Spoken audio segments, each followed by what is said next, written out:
2020 Property and Finance Committee meeting order at 5 p.m. This is a no action meeting, just a budget review with emphasis on public safety. We'll just, if everyone in the live audience wants to introduce themselves quick, and then we'll introduce online audience.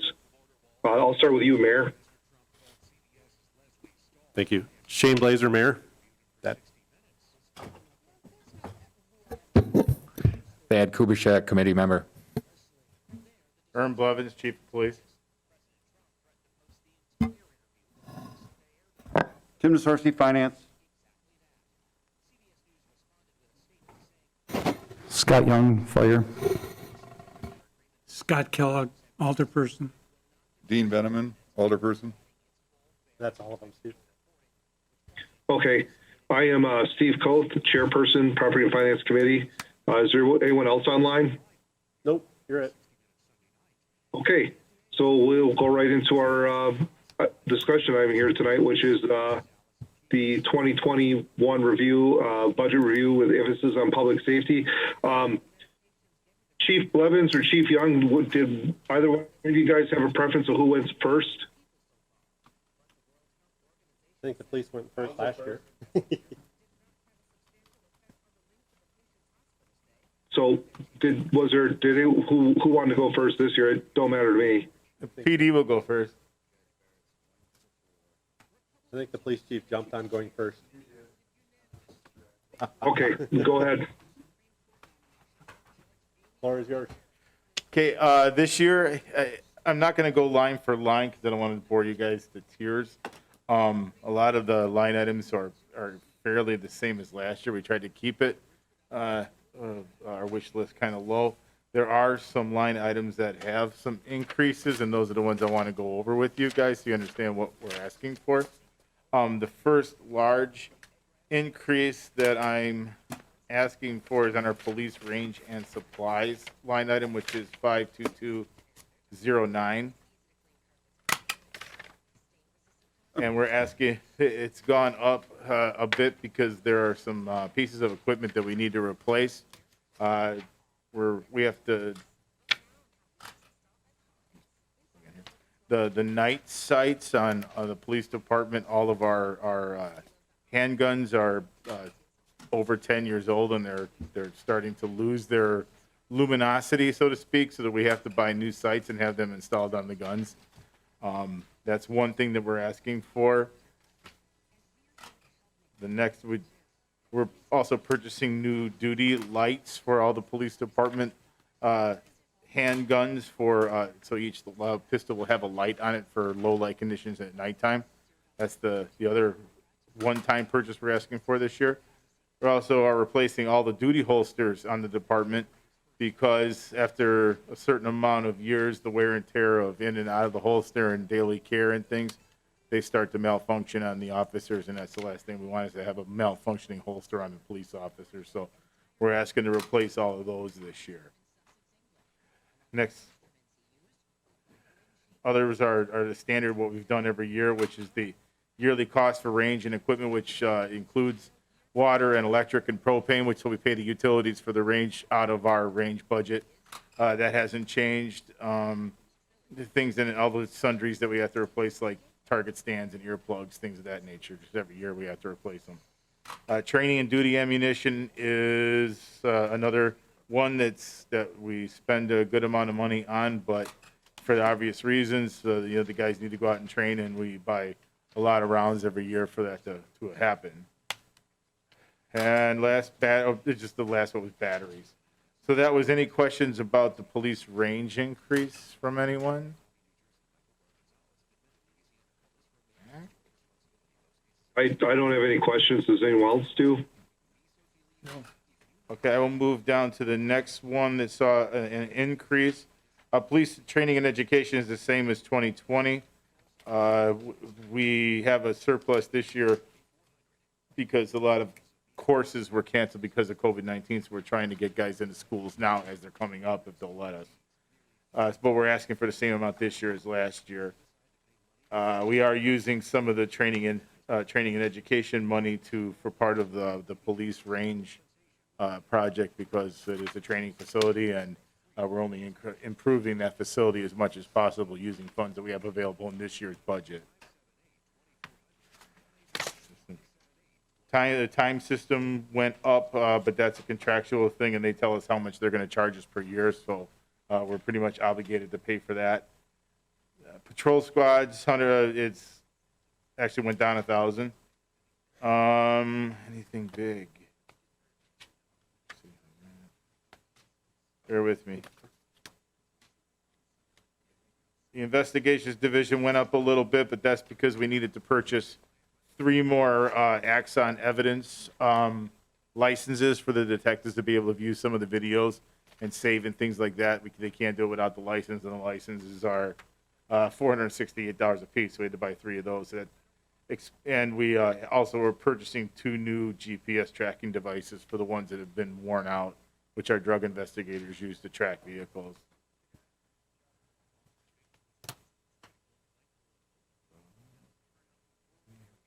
Special response, yeah, okay. The SRT team also had an increase that's notable in, we're replacing some rifles. We're replacing, we actually had to buy, or we need to buy a cabinet to store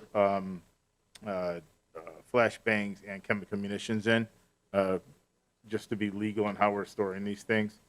So we have to purchase something along those lines. We have to purchase, we are replacing all of our gas and chemical munitions because they're out of date. And we don't want to be using expired chemical munitions if the need arises. So those need to be replaced so that we're safe and up to date and up to standard. We are also purchasing some surveillance optics, otherwise known as binoculars.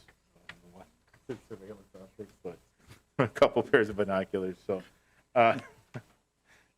but those are the biggies in the SRT budget. It was an increase, but it's all items that the guys needed, and I agreed that they do need these. So a lot of these are one-time purchases. Canine program just went up because we added a dog, so we added an extra. It was $2,000 in 2020. It'll be $3,000 in 2021 just for the second dog. Moving on.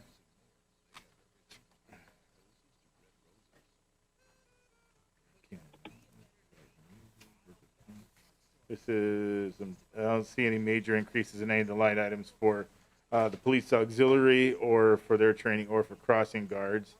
Auxiliary unit went up 1,000 just to pay for some more training and some equipment they're requesting. The auxiliary unit pays for itself just in how valuable they are to the community, so we tend to support them as much as possible. Moving into PD outlay, we are asking for the PD outlay is where we're going to purchase. We need to buy radar units for one of the squads. We need to pay Axon their yearly payment. So that's going to be budgeted going forward in the next few years. We have a yearly payment to Axon for the body cameras and the licenses and things of that nature, and that's going to be $12,174, and that's going to be for the next 5 years, 4 more years after this.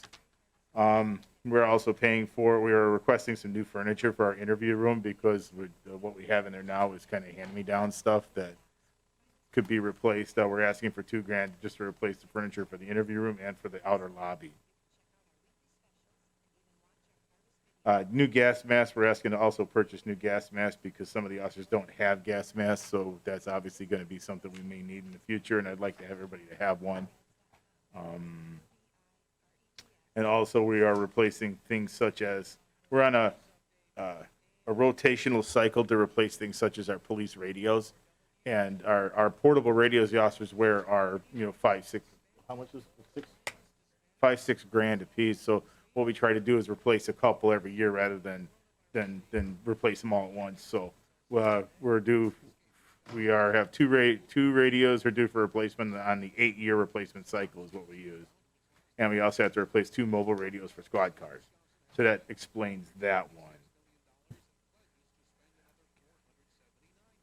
We're also replacing body armor. We have to replace every 5 years, we have to replace our body armor.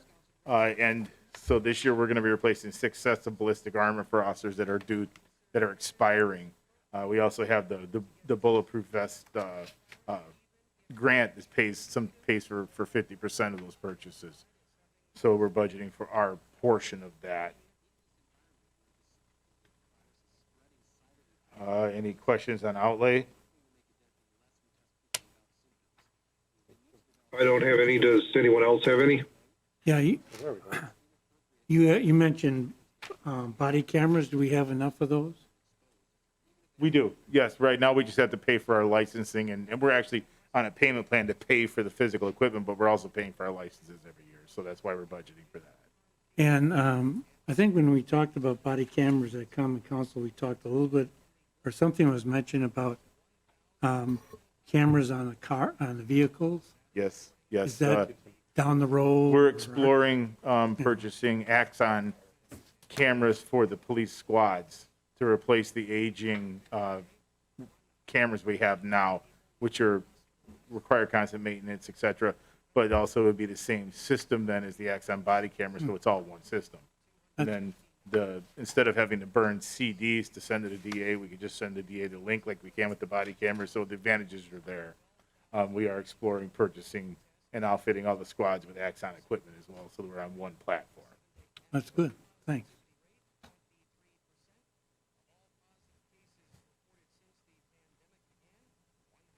Mr. Chairperson, I got a quick question. Kubishak here.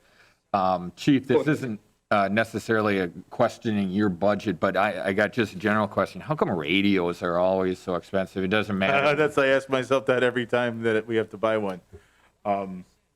Radio, it's kind of a supply and demand thing. Motorola seems to have the monopoly on these radios, kind of like Axon.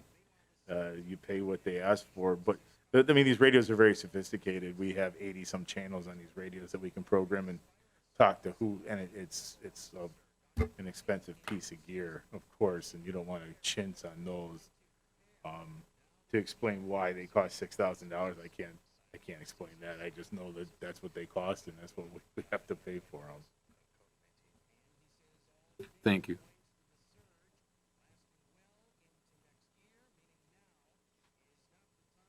I'll move on to police department vehicles. This year, again, we have a rotational system for our patrol units and our squads where they're on a 3-year rotation, I believe.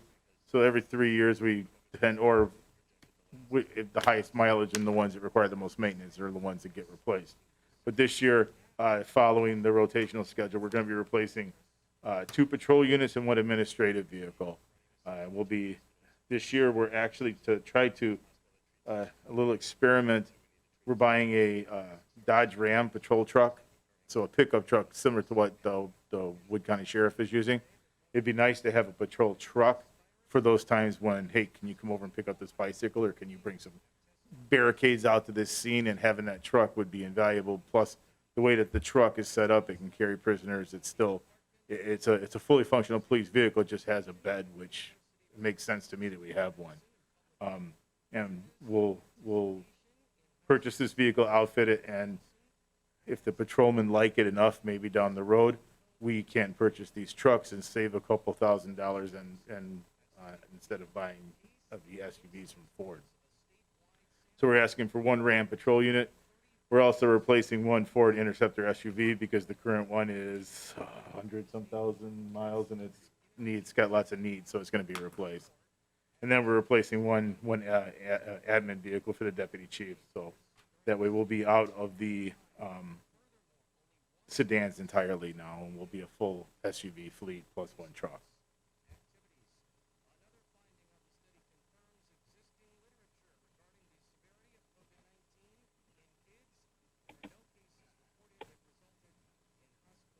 Any questions about vehicles? I don't have any. Does anyone else have any for the chief? No. I do. Chief, is the Dodge Ram is it replacing a vehicle or is it a new vehicle in the fleet? It's going to be replacing a current SUV. Okay. So we're not adding a vehicle. We're replacing an SUV with a truck. Thank you.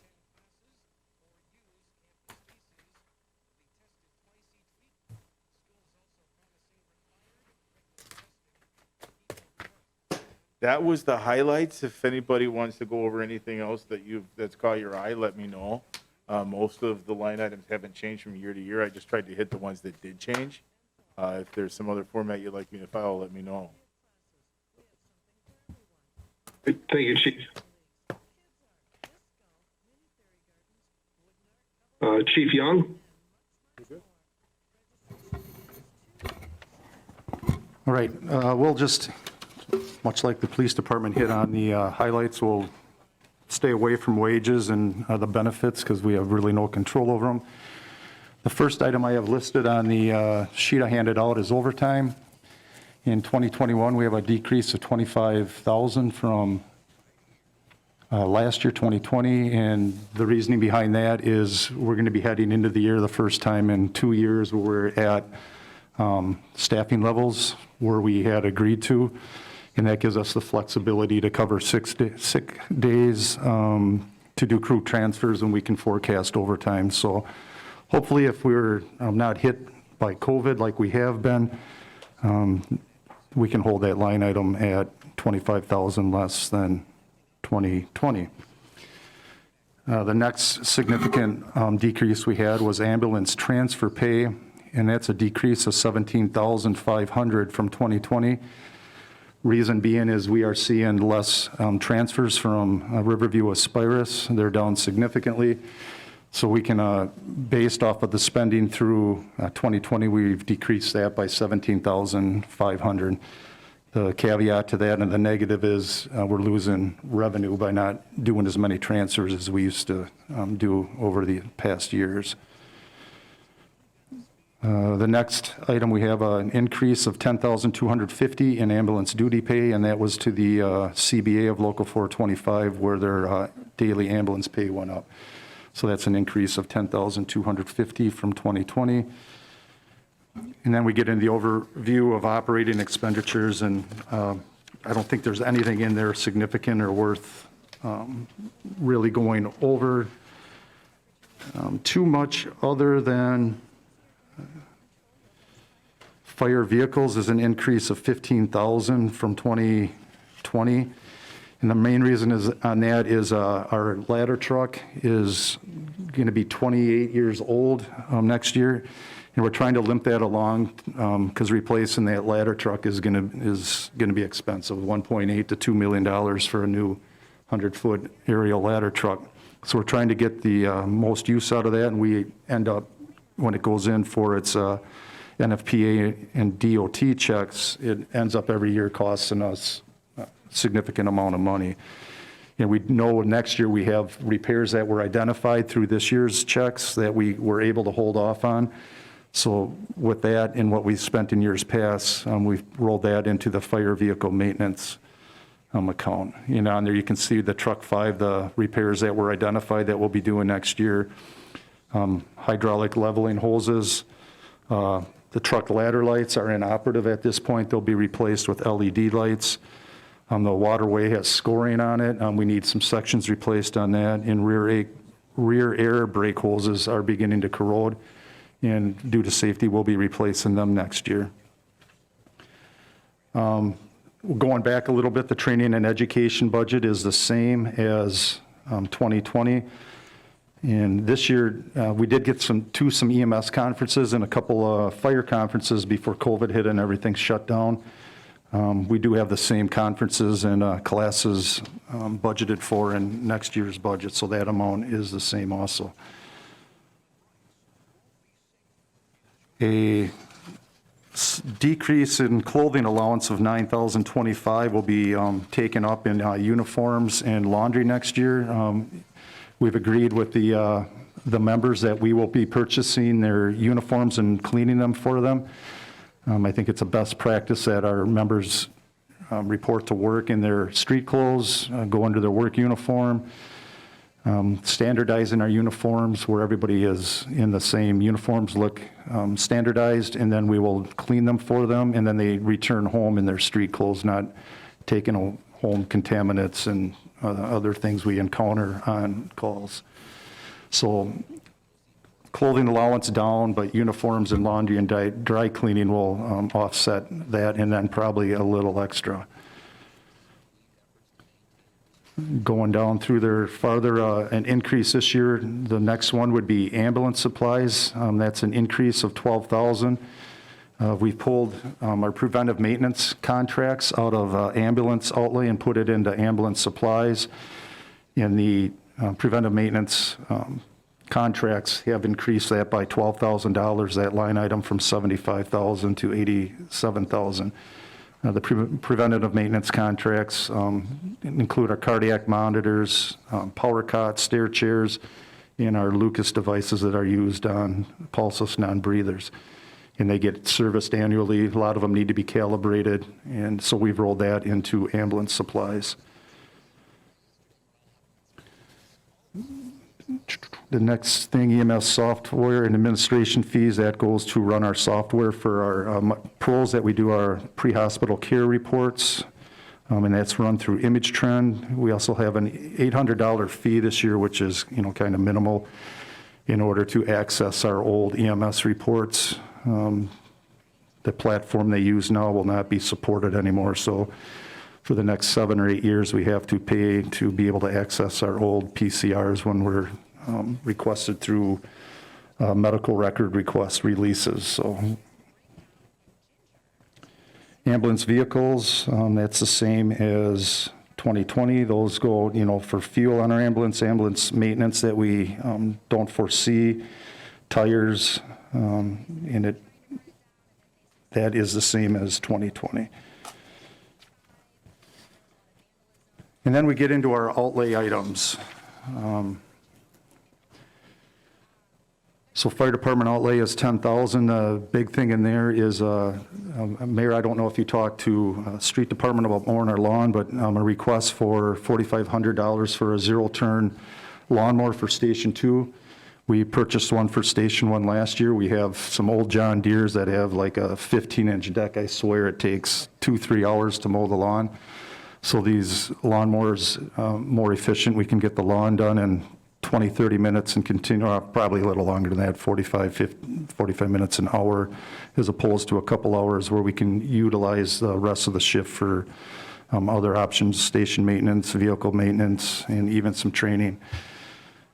Fire department vehicles, 4,000. One of the staff vehicles is not equipped with emergency lights and siren, so it's not allowed, you can't run to emergency scenes. With that, you got to obey the laws, and that vehicle takes significantly longer to get to emergency scenes, so we're going to equip that with emergency lighting and a siren. Fire equipment outlay, this year we have $90,490. A lot of items that are getting outdated and need to be replaced. Nothing really significant in there. The big driver of the fire equipment outlay would be our portable radio replacements. So the last 3 years, we've written AFG grants requesting to replace our portable radios, and we've been denied 3 years. They are failing on fire ground operations. Almost every fire we have radios that are failing. We have members inside structure fires that lose radio contact with the shift commander, the officer in charge, incident commander, whatever you want to call them, and it's they have to be addressed this year. So we have in there about $180,000 for 40 radios, or there is a 4-year lease option, and there may be other options moving forward, talking with the finance director, but that is the major driver of that account for fire equipment outlay. And as you can see, the options if we were to lease them or purchase them outright.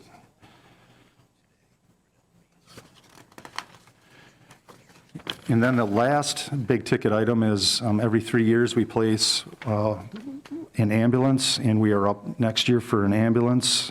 A Type 1 ambulance this year was in the ballpark of $255,000. That is for the chassis, for the module and back. We also, when we do the ambulance, we replace the cot.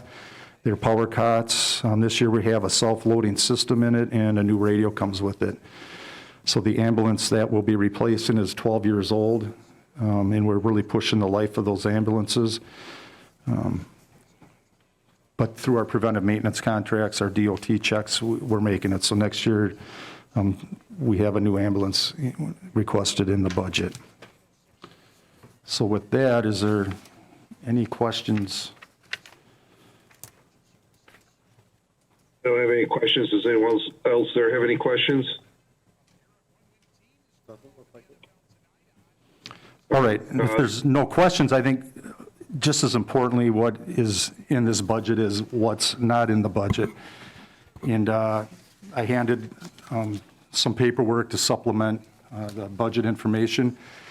And in there, I think, I don't expect an answer tonight, and maybe a separate meeting where we discuss eventually the fire department options, what we want to do with the addition and the renovations.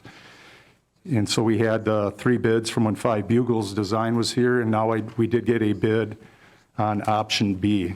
And I think at some point, this is going to have to be tackled in what we want to do with the stations as far as bringing them up to the gender equality, the space needs we have. So I did hand out the estimates from when 5 Bugles Design was here, and also included in it was for an option B. And then the last thing I had in 2019, I don't know who was even on the council at that point, but we did an organizational restructure. And at that time, we added a division chief and a deputy chief, another 40-hour position. And that position was funded by leaving one of the tiers open positions vacant. So we have 2 tiers of 11, or 2 crews of 11 and 1 at 10. And in it, as you can see, at 2019, when we produced that to HR, the plan, what we had was a phase 1, how we were going to fund that. And then when our administrative assistant retired, I was going to come back and request that tier 11 position, that 1 crew that was running at 10, be filled when the administrative assistant retired. She is a half-time position, and she has retired this year. So not included in this budget request was at least to bring it out there, to put it out there that part of that restructure was filling that position when the administrative assistant left. So we'd have 3 crews at 11 instead of running 11, 11, and 10. So with the administrative assistant retired right now, we are actually, from 2019, would be down a half a position. And if we were to fill that position, we'd have over an added position at the end of the restructure. And obviously, a firefighter's wages are a little higher than hers. And in there, that kind of explained how we planned on funding it. So, but that is not included in this year's budget. But I want to bring it out there that that was the plan when we did our reorganizational structure in 2019.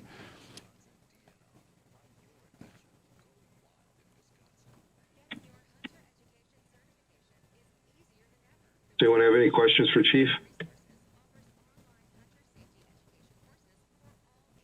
So if it's not in the budget, when might we? So when might we put it in the budget, or what are your plans ahead, or, you know what I mean? Mayor, do you want to, I've kind of talked to the mayor about it and other departments, so. Yeah, so I think there's a number of departments that have a number of items that aren't directly in the budget, just because we have a budget, correct me if I'm wrong, Tim, but we do have a slight budget shortfall right now. And once all these budget presentations take place, then I think at that point, what we need to do is bring forth a list of all these items. And I think council is going to have a serious discussion and prioritize that list and see about how we're going to fund it and fill those positions or make purchases that we need to make. If that's correct, Tim?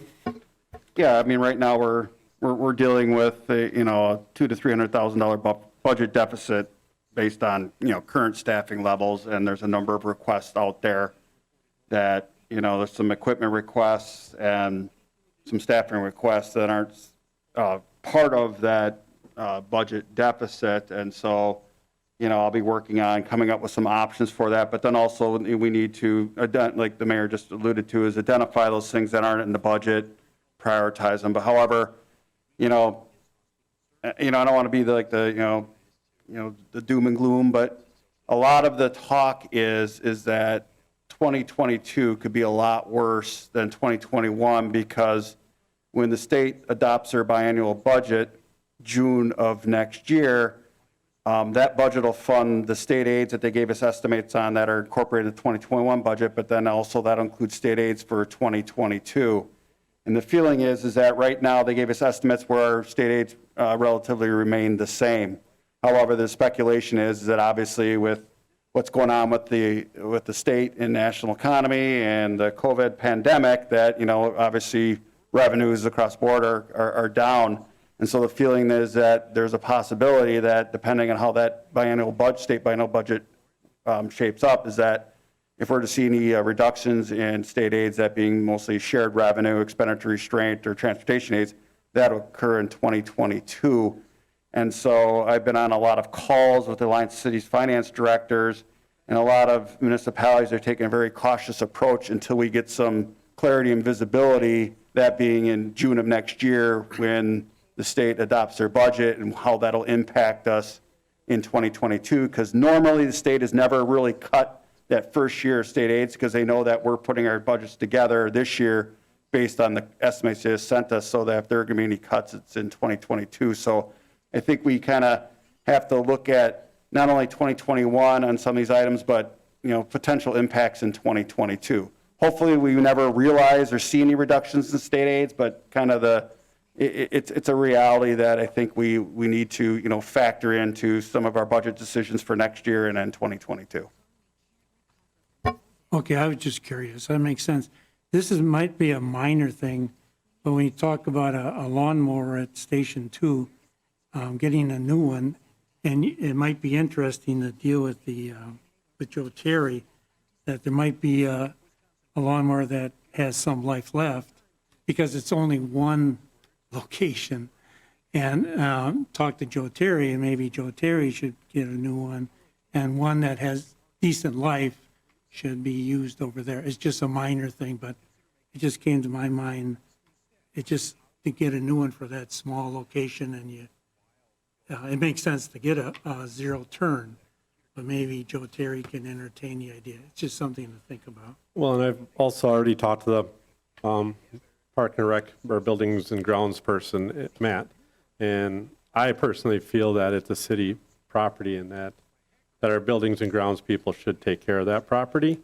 And so maybe we probably don't need to even buy a lawnmower because summer help and those people can take care of the mowing operations, and our firefighters can stay focused on firefighting activities.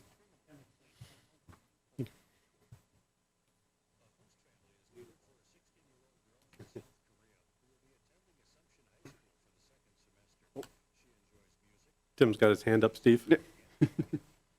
Go ahead. Just another thing, on some of the equipment items, I had discussions with both chiefs today. As well, you may be aware that the city received roughly over $300,000 allocations from the CARES Act, and kind of that's the guidance on it when it initially came out wasn't really very clear, but over time now they've cleared up the guidance of where protective services or public safety wages are assumed to be that they were dedicated to dealing with the COVID pandemic. So we have approximately $290,000 of allocation left, and I was on another Zoom meeting call with the DOA, and they've further clarified that protective services wages could be utilized for that. So I've asked the chiefs to do a little homework for me and get me some information, but I'm hoping to draw down about $286,000 of our protective services wages, that we obviously budgeted for and paid for, so that would be kind of like unexpended funds that we'd have available. And we'll probably be bringing back a recommendation to address some of the equipment needs in both the departments, that one being the radios that Chief Young alluded to. And I know that in budget discussions with the police department, there's a need to replace the in-squad cameras. Is that correct? And stuff like that. So we'll be looking at where that could be a potential funding source for that. But obviously, we would bring a recommendation back through the Finance and Council for any of the, expenditure of those funds if we end up get that allocation. So little bit of a bright spot there that we might be able to have some funds to take care of some of these equipment needs.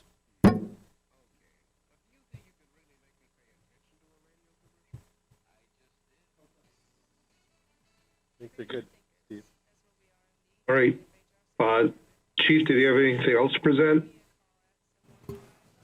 No, that's it. In talking with Tim, in the future, we're going to look at these radios on a replacement schedule, so we don't come up where we need 40 portable radios that are failing in 8-10 years from now, or when they're getting to their end of the life, that we're beginning to replace them. Kind of the issues you have with these radios is they're structural firefighting rated, and we don't want them operating differently from, other radios. So you kind of want the radio standardized for the members for when they're not inside a structure fire and familiar with the radios, and we have 2-3 different radio styles. So that's kind of how we get into this predicament of where we need 40 radios at once. But we'll do our homework, and in the future plan ahead where we're not coming out with $170,000, $80,000 for 40 portable radios like you should have said, Alderman Kubaschak. They're expensive, and it's crazy what they get for a portable radio. So that's all I have, unless you have anything, Todd, or? Okay. Mr. Chairperson, I got a quick question. Mr. Young, just talking about radios, is that something where hypothetically, obviously we're looking at budget crunches and stuff like that, is something as simple as that something that could affect our ISO rating? So we definitely, this is something that we can't chintz on, or that we need to ensure that we find monies for. No, I don't believe, communications come into effect on your ISO rating, but that's through dispatch. It's 10 points, I believe, in their capabilities with us. But portable radios do not come into play on our ISO rating.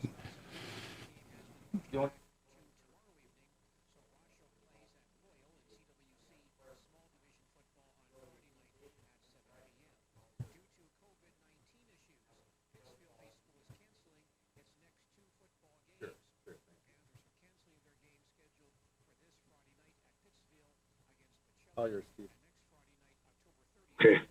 Was there anyone else wanting to speak on any portion of the public safety budget at this time? Doesn't look like it. Nope. Okay. Then I believe we are done with that action item. But as long as we're here, I got some things as long as I got Scott and Thad here, I believe our next regularly scheduled Property and Finance Committee meeting, we decided on November 4th, which was the day after the election, but I believe there was a conflict with municipal court using the council chambers. Is that correct? Correct. Thad, Scott, would you guys be amicable to pushing it to the 5th on Thursday instead of Wednesday, the 4th? Thursday would work out a lot better for me, Kubaschak. That's fine Okay. with me, Scott. All right. I'll send the clerk an email and just let her know that because municipal court, we're just going to change that to the 5th. And I believe our start time has been 4:30, correct? I think previously you were doing 4:45. Yeah. Oh, that's right. Well, that's to accommodate public works. Yeah. What time would you guys want for a start time there, Thad and Scott? 4:30. Looks like they're good with 4:30. 4:30. I'm open, whatever works for you guys. All right, I will send the clerk an email and request we change that to November 5th at 4:30 p.m. And then also with my work schedule, I will not be able to make the budget meeting for October 27th, next week, Tuesday. Okay.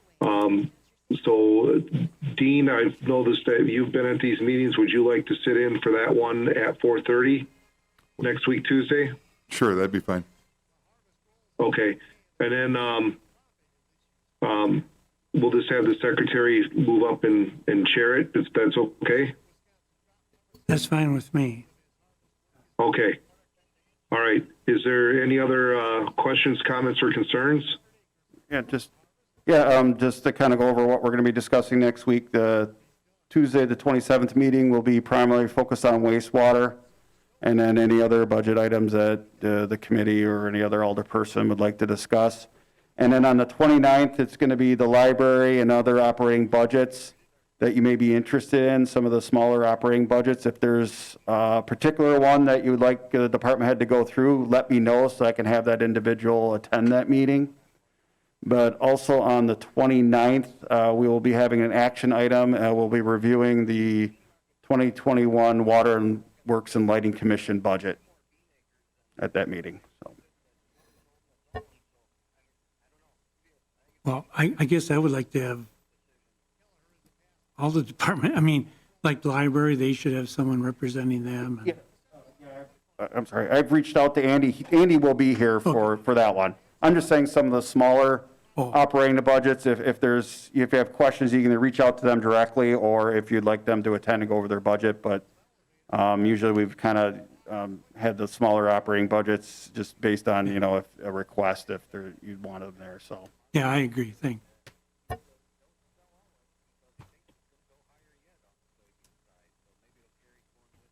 All right. Any other questions, comments, or concerns? Hearing none, I'll make a motion to adjourn. I'll second. We have a motion and second to adjourn. All in favor signify by saying aye. Aye. Aye. All opposed? Ayes have it. We stand adjourned at 5:42 p.m. Thank you, everyone, for being here this evening.